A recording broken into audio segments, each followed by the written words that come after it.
পবিত্র আশুরা ৬১ হিজরির ১০ মুহররম ফোরাত নদীর তীরে কারবালা প্রান্তরে সত্য ও ন্যায় প্রতিষ্ঠায় ইয়াজিদ বাহিনীর হাতে শহীদ হন হজরত মুহাম্মদ সাল্লাল্লাহু আলাইহি ওয়াসাল্লামের দৌহিত্র ইমাম হোসেন ও তার পরিবার। এ ঘটনা স্মরণ করে মুসলিম বিশ্ব যথাযোগ্য মর্যাদায় দিনটি পালন করে থাকে।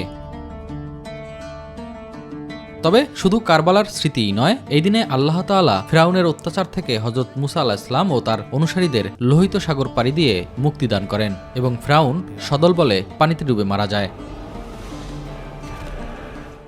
এই দিনে মানবজাতির আদি পিতা হযরত আদম আলাইহিস সালামকে সৃষ্টি করা হয়।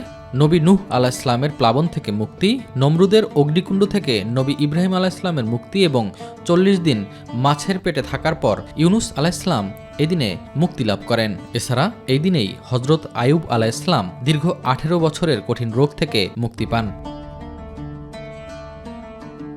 ইসলামী চিন্তাবিদরা এদিনের তাৎপর্য তুলে ধরে বলেন, কারবালার এই শোকাবহ ঘটনা সকলকে অন্যায় অত্যাচারের বিরুদ্ধে সোচ্চার হতে প্রেরণা যোগায়। আশুরা মূলত মাজলুম মানুষদেরকে জুলুমের হাত থেকে রক্ষা করার চেতনার নাম। সত্যের বিজয় এবং জুলুম এবং অন্যায়ের পরাজয়ের চেতনা মূলত আশুরার চেতনা। বিধায় আমরা সবসময় মাজলুমের পক্ষে থাকব, জুলুম থেকে নিজেকে বাঁচিয়ে রাখবো এবং আশুরার সিয়াম পালন করার চেষ্টা করব। দিনটিকে শিয়া সম্প্রদায় বিশেষভাবে পালন করে থাকে। বিশেষ করে কারবালায় শহীদদের স্মরণে তাজিয়া মিছিল, তাৎপর্য নিয়ে আলোচনা সহ নানা আচার অনুষ্ঠান পালন হয় ঢাকার হোসাইনি দালানে।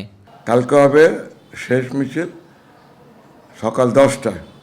আমরা যেভাবে শান্তিপূর্ণভাবে মহরমের অনুষ্ঠান পালন করি সব ঠিকঠাক হচ্ছে প্রতি বছর মতো।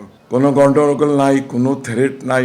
সরকার আমাদেরকে হেল্প করছে, পুলিশ, গোয়েন্দা, র্যাব, নানান সংস্থা মাঠে দেখতেছেন। মাঠে এবারের তাজিয়া মিছিলটি বকশীবাজার, লালবাগ, নীলক্ষেত সহ বিভিন্ন সড়ক প্রদক্ষিণ করে পুনরায় হোসাইনি দালানে এসে শেষ হবে।